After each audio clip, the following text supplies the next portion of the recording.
اعوذ باللہ من الشیطان الرجیم بسم اللہ الرحمن الرحیم۔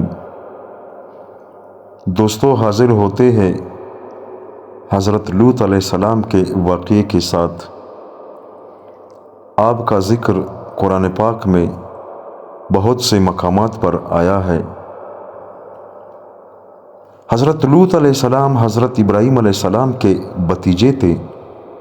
ان کے والد کا نام حاران تھا۔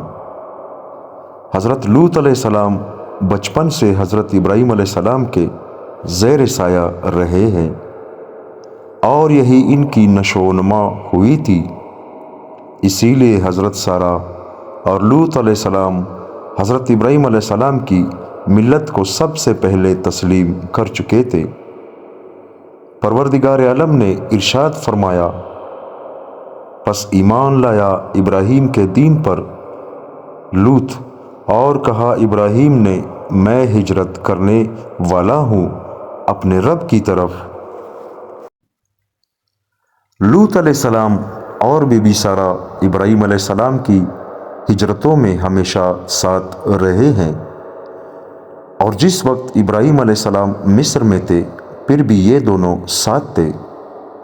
مصر میں ان دونوں کے پاس مال مویشی بہت تھے، اس لیے وہاں سے یہ فیصلہ کر لیا تھا کہ ابراہیم علیہ السلام واپس فلسطین چلے جائیں اور وہاں خلق خدا کو وعظ اور تبلیغ کریں، اور حضرت لوط علیہ السلام وہاں سے شرق اردن کے علاقے سدوم اور حمورہ کو چلے جائیں اور وہاں رہ کر دین حنیف کی تبلیغ کرتے رہے۔ شہر سدوم اردن کی وہ جانب ہے جہاں بحر میت یا بحر لوط واقع ہے۔ یہی وہ جگہ ہے جہاں پر سدوم اور حمورہ کی بستیاں آباد تھی۔ پہلے یہ بستیاں تھی، آج وہاں سمندر نظر آتا ہے۔ پہلے یہ خشک زمین پر شہر آباد تھے، اور یہ شہر پہلے اونچی جگہ تھے، لیکن جب قوم لوط علیہ السلام پر عذاب الہی آیا، زمین کا تختہ الٹ دیا گیا اور سخت زلزلے اور بونچال آئے تو زمین سمندر سے 400 میٹر نیچے چلی گئی اور پانی اوپر چڑھ آیا۔ اس لیے اس کا نام بحر میت اور بحر لوط مشہور ہوا۔ قوم لوط حضرت لوط علیہ السلام نے مصر سے آ کر شہر سدوم میں قیام کیا۔ دیکھا کہ یہاں کے باشندے خدا کی نافرمانی میں اس قدر مبتلا تھے کہ دنیا کی کوئی برائی بھی ایسی نہ تھی جو ان میں نہ پائی جاتی ہو۔ دنیا کی ہر قسم کی برائیوں کے علاوہ وہ اپنی نفسی خواہشات کو عورتوں کے بجائے مردوں سے پورا کرتے تھے۔ لڑکوں سے اختلاط رکھتے تھے۔ دنیا کی کوئی قوم ایسے عمل میں ملوث نہ ہوئی تھی۔ اسی قوم نے اس ناپاک عمل کی ایجاد کی تھی جس کا نام لواطت مشہور ہوا۔ علی الاعلان یہ کام کرتے تھے۔ اللہ تعالیٰ جل جلالہ کا ارشاد ہے، اور یاد کر لو لوط کا واقعہ جب اس نے اپنی قوم کو کہا، کیا تم ایسے فحش کام میں مشغول ہو جس کو دنیا میں تم سے پہلے کسی قوم نے نہیں کیا؟ یہ کہ بلا شبہ تم عورتوں کے بجائے اپنی شہوتوں کو مردوں سے پوری کرتے ہو، بے شک تم حد سے گزرنے والے ہو۔ اس کے علاوہ یہ بھی تھا کہ باہر سے کوئی سوداگر کسی قسم کا کوئی مال لاتا تو ہر آدمی دیکھنے کے بہانے تھوڑا تھوڑا مال لے جاتے، پھر واپس نہ دیتے۔ غرض یہ ہے کہ ہر قسم کی فسق و فجور ان میں موجود تھے۔ لوط علیہ السلام نے ہر قسم کی نصیحت کی اور گزشتہ قوموں کے واقعات سنائے، لیکن ان پر کسی بات نے اثر نہ کیا۔ قوم کا جواب، چنانچہ ارشاد باری تعالیٰ ہے، لوط علیہ السلام کی قوم کا جواب اس کے سوا کچھ نہ تھا کہ کہنے لگے لوط اور اس کے خاندان کو اپنے شہر سے نکال دو، یہ بے شک بہت ہی پاک لوگ ہیں۔ یعنی طعنہ اور مزاح سے کہتے تھے کہ بڑے پاک باز لوگ ہیں، ان کو اپنی بستی سے نکال دو، ان کو ہمارے ساتھ کیا واسطہ ہے۔ اور سورہ عنکبوت میں ارشاد ہے، کیا تم لڑکوں سے خواہش پوری کرتے ہو اور راہزنی کرتے ہو اور اپنی مجلس میں ناشائستہ اعمال کا ارتکاب کرتے ہو۔ اور سورہ شعراء میں ہے، جھٹلایا قوم لوط نے پیغمبروں کو جب کیا ان کو ان کے بھائی لوط نے کہ تم نہیں ڈرتے، میں تمہارے لیے پیغمبر ہوں، امانت دار ہوں، پس اللہ سے ڈرو اور میری پیروی کرو، اور تم اس نصیحت پر میں اجرت نہیں مانگتا، میرا اجر اللہ پر ہے جو سب جہانوں کو پالنے والا ہے۔ مگر ان پر اس بات کا کوئی اثر نہ ہوا، بلکہ حضرت لوط علیہ السلام کو اپنی بستی سے نکالنے اور سنگسار کرنے کی دھمکیاں دینے لگے۔ ہر پیغمبر اپنی امت کا روحانی باپ ہوتا ہے، اس لیے حضرت لوط علیہ السلام نے فرمایا کہ اے بدبختو، تمہارے گھروں میں میری بیٹیاں جو موجود ہے وہ خدا نے جائز طریقے سے تمہاری خواہشات کے لیے تمہاری رفیقہ حیات بنائی، اس بدفعلی اور بدعملی سے باز آ جاؤ۔ مگر انہوں نے کہا تم بڑے پاک باز بنتے ہو تو ہم تمہیں اپنی بستی سے نکال دیں گے۔ حضرت لوط علیہ السلام کی تمام تر کوششوں کا کچھ اثر نہ ہوا، اور قوم غصے میں آ کر کہنے لگی کہ اے لوط، تو اپنی نصیحتیں ختم کر، اگر ہمارے ان اعمال سے خدا ناراض ہوتا ہے تو جس عذاب سے ہمیں ڈراتا ہے وہ عذاب لا کر دکھا۔ تو بار بار ہمیں ڈراتا رہتا ہے، اگر تو اپنے قول میں سچا ہے تو پھر ہمارا اور تمہارا فیصلہ ہو جانا چاہیے، جیسا کہ ارشاد باری تعالی ہے۔ پس لوط کی قوم کا جواب اس کے سوا کچھ نہ تھا کہ کہنے لگے تو ہمارے پاس اللہ کا عذاب لے کر آ اگر تو سچا ہے۔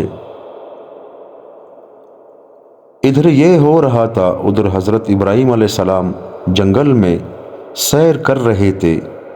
انہوں نے دیکھا کہ 3 آدمی سامنے کھڑے ہیں۔ چونکہ ابراہیم علیہ السلام بہت مہمان نواز تھے، ان کو اپنے ساتھ گھر لے گئے اور جلدی سے ایک بچھڑا ذبح کیا اور بھون کر اس کے تکے بنائے اور مہمانوں کے آگے رکھ دیے۔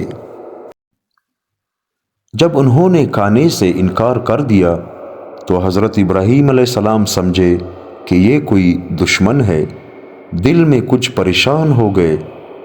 جب مہمانوں نے حضرت ابراہیم کا اضطراب دیکھا تو ہنس کر کہا کہ گھبرائے نہیں، ہم خدا کے فرشتے ہیں، قوم لوط کی تباہی کے لیے سدوم جا رہے ہیں۔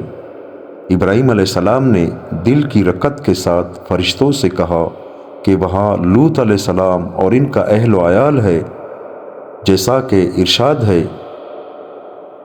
ابراہیم نے کہا کہ شہر سدوم میں تو لوط بھی ہے۔ فرشتوں نے جواب دیا کہ ہم ان کو کچھ نقصان نہیں پہنچائیں گے، اور یہ ہمیں معلوم ہے، جیسا کہ ارشاد ہے۔ فرشتوں نے کہا کہ ہمیں خوب معلوم ہے جو اس بستی میں آباد ہے، ہم البتہ لوط اور اس کے خاندان کو نجات دیں گے، مگر اس کی بیوی پیچھے رہ جانے والوں میں سے ہے۔ پھر فرشتے حضرت ابراہیم علیہ السلام سے رخصت ہو کر شہر سدوم پہنچے اور حضرت لوط علیہ السلام کے گھر مہمان ہوئے۔ فرشتے نہایت خوبصورت اور نوجوان لڑکوں کی شکل میں تھے۔ لوط علیہ السلام ان مہمانوں کو دیکھ کر سخت گھبرائے کہ بدبخت قوم کے لوگ میرے ان مہمانوں کے ساتھ کیا سلوک کریں گے۔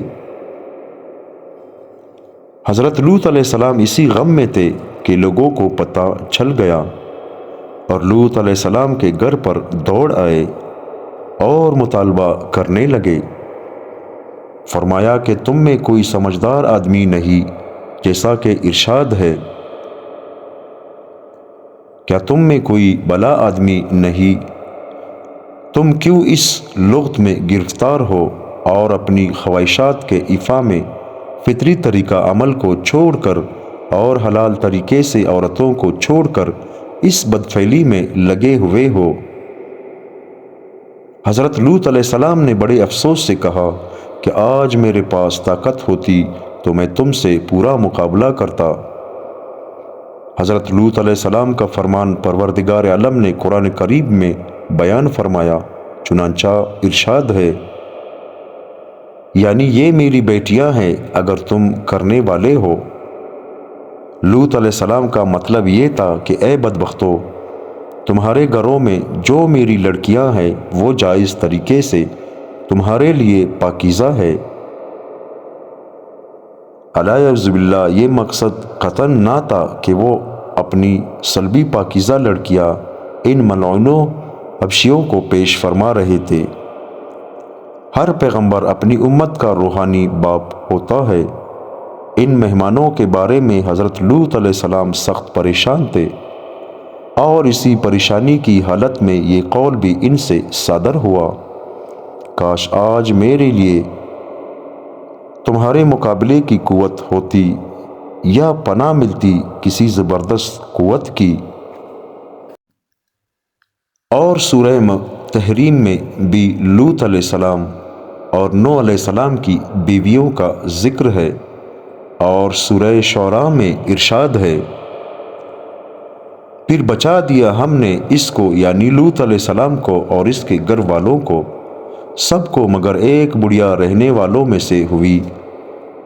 پھر اڑا مارا یعنی ہلاک کیا ہم نے دوسروں کو، اور برسایا ہم نے ایک برسانا یعنی پتھروں کا برسانا، پس بہت برا ہوا برسانا ڈرائے گیوں کے لیے۔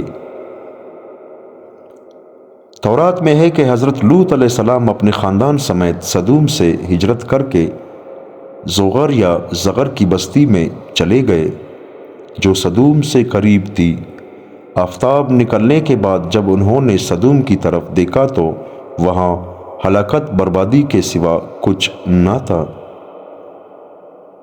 پھر حضرت لوط علیہ السلام زغر کو بھی چھوڑ کر قریب ایک پہاڑی پر جا کر آباد ہو گئے اور امن و امان سے وہاں رہنے لگے، اور وہیں ان کا انتقال ہوا۔ بعض روایات میں ہے کہ کفار نے حضرت لوط علیہ السلام کو پتھر مار مار کر زخمی کر دیا تھا، اور دروازے توڑ کر فرشتوں تک پہنچ گئے تھے، تو ان کو خدا نے اندھا کر دیا۔ پھر انہوں نے توبہ کی تو نظر آ گئی دوبارہ، پھر انہوں نے برا ارادہ کیا تو ان کے بدن خشک ہو گئے۔ پھر انہوں نے توبہ کی اور لوط علیہ السلام نے بھی دعا کی تو پھر ٹھیک ہو گئے، اور بھاگ کر اپنے اپنے گھروں میں چلے گئے، اور کہنے لگے کہ لوط علیہ السلام کے گھر میں کوئی جادوگر ہے۔ اسی طرح پھر وہ غفلت کی نیند میں تھے کہ صبح حضرت جبرائیل علیہ السلام نے ان کے شہر کے نیچے سے اپنا پر لگا کر شہر کو اٹھا کر آسمان کی طرف لے گئے، پھر شہر کو الٹا دیا اور دریا سے نیچے کر دیا، جیسا کہ شروع میں بیان ہو چکا ہے، اور پھر پتھروں کی بارش کر دی۔ آخر عذاب کا وقت آ پہنچا، ابتدائے شب ہوئی تو فرشتوں کے اشارے پر حضرت لوط علیہ السلام اپنے خاندان سمیت دوسری جانب سے نکل کر شہر سدوم سے رخصت ہو گئے، لیکن ان کی بیوی نے رفاقت سے انکار کر دیا اور راستے سے لوٹ کر سدوم واپس آ گئی۔ آخر صبح ہوئی تو پہلے ایک ہیبتناک چیخ ہوئی جس نے اہل سدوم کو تہ و بالا کر دیا، اور پھر آبادی کا تختہ اٹھا کر الٹا دیا۔ پھر پتھروں کی بارش نے ان کا نشان مٹا دیا، اور وہی ہوا جو گزشتہ قوموں کے ساتھ ان کی نافرمانی اور سرکشی کی وجہ سے ہو چکا تھا۔ اور فرشتوں نے یہ بھی کہا تھا کہ جاتے وقت پیچھے کو مڑ کر کوئی نہ دیکھے، جیسا کہ فرمان ہے، اور خیال کرو کہ کوئی بھی پیچھے مڑ کر نہ دیکھے۔ بعض روایات میں آیا ہے کہ حضرت لوط علیہ السلام کی بیوی نے پیچھے مڑ کر دیکھا تھا تو فوراً اس کو ایک پتھر لگا اور وہ ہلاک ہو گئی۔ اللہ تعالیٰ نے ارشاد فرمایا کہ قوم لوط بڑی مستی میں تھی، جیسا کہ ارشاد ہے، البتہ تیری زندگی کی قسم یہ لوگ اپنی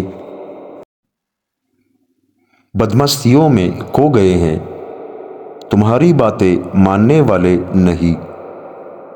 غرض سورج نکلتے نکلتے ایک ہولناک آواز نے انہیں پھا لیا، پس ہم نے وہ بستی زیر و زبر کر دی اور کنکریدار پتھروں کی ان پر بارش برسائی۔ بے شک اس واقعے میں ان لوگوں کے لیے بڑی نشانیاں ہیں جو حقیقت کی پہچان رکھتے ہیں، یعنی سمجھدار لوگوں کے لیے اس قصے میں بڑی عبرت ہے۔ اور سورہ ہود میں بھی ایسا ہی فرمایا، بے شک ان لوگوں کے لیے عذاب کا مقررہ وقت صبح کا ہے، اور صبح آنے میں دیر نہیں۔ پھر جب ہماری ٹھہرائی ہوئی بات کا وقت آ پہنچا تو ہم نے اس بستی کی تمام بلندیاں پستی میں بدل دی، یعنی بستی کو الٹ دیا اور زمین کے برابر کر دیا، اور اس پر کنکریدار پتھر لگاتار برسائے جو کہ تیرے پروردگار کے حضور میں اس غرض سے نشانی کے لیے ہوئے تھے، اور یہ بستی مکہ والے ظالموں کی تھی۔ حضرت لوط علیہ السلام کو فرشتوں نے اپنا راز بتا دیا کہ اب یہ غرق ہونے والے ہیں۔ اتنی پریشانی کے وقت حضرت لوط علیہ السلام نے یہ تمنا کی تھی کہ اگر خدا مجھے اتنی طاقت عطا فرمائے کہ میں اسی وقت تم کو ہلاک کر دیتا، یا خدا کی طرف سے پناہ مل جائے۔ واقعی وہ پناہ بھی مل گئی کہ فرشتوں نے کہا کہ اب یہ تجھے بھی کوئی تکلیف نہیں دے سکتے، جیسا کہ فرمان ربی ہے۔ فرشتوں نے کہا، اے لوط، ہم تیرے رب کی طرف سے بھیجے ہوئے، یہ تجھے ہرگز تکلیف نہیں دے سکتے۔ ابن کثیر میں ہے کہ ان پتھروں پر قدرتی طور سے ان لوگوں کے نام لکھے ہوئے تھے۔ جس کے نام کا پتھر تھا اس پر گرتا وہ مثل توق کے تھی جو سرخی میں ڈوبی ہوئی تھی۔ یہ پتھر ان شہریوں پر بھی برسے، اور جو لوگ گاؤں میں گئے ہوئے تھے ان پر بھی وہیں گرے۔ ان میں سے جو جہاں تھا وہیں پتھر لگنے سے ہلاک ہوا۔ کوئی کھڑا تھا، کوئی بیٹھا تھا، کوئی کسی سے باتیں کر رہا تھا۔ وہی آسمان سے پتھر آیا اور اسے ہلاک کر گیا۔ غرض یہ کہ ان میں سے اس زمین پر کوئی نہ بچا۔ مذکور ہے کہ ان کی 4 بستیاں تھیں، اور ہر بستی میں 1,00,000 آدمیوں کی آبادی تھی۔ ایک روایت میں ہے کہ 3 بستیاں تھیں۔ بڑی بستی کا نام سدوم تھا، یہاں کبھی کبھی حضرت ابراہیم علیہ السلام ویز انسیت فرمایا کرتے تھے۔ سنن کی حدیث ہے کہ کسی کو اگر تم لواطت کرتا ہوا پاؤ تو اوپر اور نیچے والے دونوں کو قتل کر دو۔ ربنا تقبل منا انک انت السمیع العلیم۔ لوط نے ایک دم نہیں پایا قرار، ان پہ ایذا رہتی تھی لیل و نہار۔ سب وہ کرتے تھے لواطت بد شعار، آپ ہوتے اس بدی سے دل فگار۔ آخرش الٹا پڑا گر بہار، لوط نے جس دم پکارا اے اللہ ان کے اس کردار کی تو دے سزا، تو لوطیوں کو لوط سے کر کے جدا، شہر ان کا زیر و بالا کر دیا۔ اس طرح قادر و جبار ہے، ایک کافر بھی نہ پھر آیا نظر، مر گئے فانی ہوئے سب گر کے گر، بلکہ سارے گر پڑے دیوار و در، کوئی وہاں بستا نہیں اب تک بشر،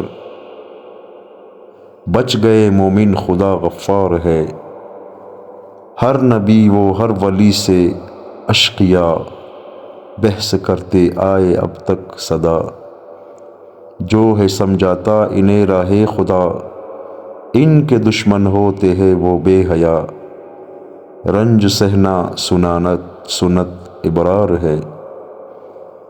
میرے پیارے بھائیوں اور دوستو، لوط علیہ السلام کی قوم اللہ تعالیٰ کی نافرمانی میں جس طرح مبتلا تھی آپ کے سامنے ذکر ہو چکا ہے۔